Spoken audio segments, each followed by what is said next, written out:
Every currency failed. Was Bitcoin inevitable? Was Bitcoin inevitable? Think about that for a moment. For thousands of years, human civilization has experimented with money. Seashells, salt, gold, paper, credit, each system rising, falling, and leaving behind lessons written in blood and broken empires. So here's the question. After all those failed experiments, was Bitcoin always waiting for us? To answer that, we need to go back, not 100 years, not 1,000 years, but all the way to the beginning of trade itself. Imagine early humans bartering, your grain for my livestock, my tools for your fabric. Simple but limited. Trade was constrained by coincidence of wants. If I didn't need your sheep were worthless to me, so humanity searched for something better. The first money wasn't coins or paper. It was objects with shared belief. Cowrie shells in Africa and Asia, salt bricks in Rome, obsidian, cacao beans, even giant stone wheels on Pacific Islands. People experimented with what could serve as money. But every experiment carried flaws. Too fragile, too scarce, too abundant, too easy to fake. Each failure nudged us towards something new. Then came metals, gold, silver, copper. They solved problems of durability and portability, and for a time, they seemed perfect. Kingdoms minted coins stamped with royal seals. Trade flourished across continents. But the flaw was subtle. Rulers could debase coins, shave edges, dilute silver with tin. Trust was undermined again and again. The experiment didn't fail immediately, but the cracks were there. Fast forward to paper money. China pioneered it 1,000 years ago. A brilliant idea. Light, portable, easy to issue. But governments couldn't resist temptation.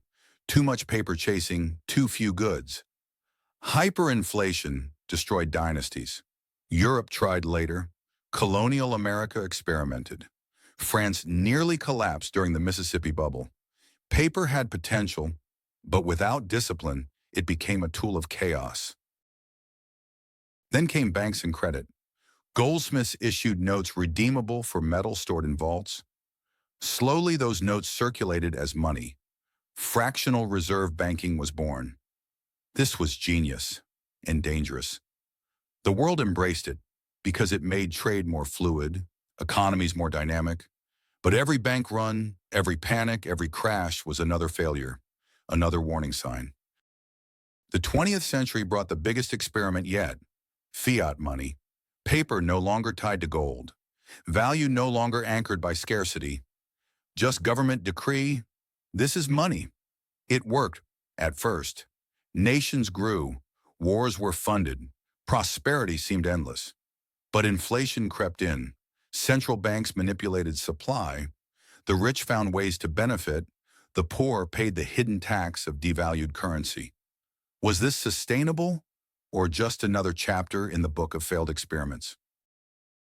If you step back, a pattern emerges. Every form of money had advantages, but also fatal flaws. Shells, too fragile. Salt, too consumable. Gold, too easy to centralize. Paper, too easy to print. Fiat, too easy to abuse. Each step solved yesterday's problem, but created tomorrow's disaster. And then, in 2008, amid a global financial crisis caused by reckless banks and money printing, something appeared: a white paper, signed by the mysterious name Satoshi Nakamoto. Bitcoin, a money experiment unlike any before it. Not backed by a government, not issued by a bank, not physical but digital. Was this humanity's response to every past failure? Look closely at Bitcoin's design. Fixed supply, 21 million, never more. Decentralized, no ruler to corrupt it, no bank to abuse it. Borderless, it flows across the internet like information. Auditable, every transaction etched on a public ledger. In many ways, it feels like the culmination of thousands of years of trial and error, as if history itself demanded it. But here's the twist. Was Bitcoin inevitable, or was it an accident? Did humanity have to walk through every failed system, every collapse, every hyperinflation, before we could even imagine a solution like Bitcoin? Or would someone, somewhere, have created it anyway? Think about the lessons. Gold taught us the power of scarcity. Paper taught us the importance of portability. Banks taught us the convenience of credit. Fiat taught us the dangers of trust without accountability. Bitcoin absorbed every lesson and stitched them together into code. Here's another way to see it. Civilization is like a laboratory. Every empire, every kingdom, every revolution was an experiment in money. Most experiments failed, but the data survived. And over centuries, those lessons converged into one design, one blueprint, one inevitable outcome: Bitcoin. And yet, the story isn't finished. Is Bitcoin truly the final experiment, or just another chapter? Will humanity discover flaws in Bitcoin we cannot yet see? Or will it finally be the money that outlasts civilizations? Here's the part no one talks about. Every empire that collapsed from bad money thought it was different. Rome debased its coins, France inflated its paper, Argentina destroyed its peso, and yet each believed this time is different. But history repeats.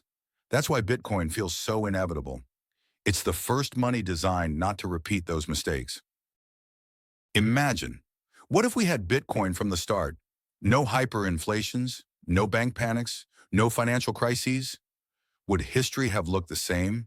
Would empires have lasted longer or never risen at all? It's a mind-bending thought experiment.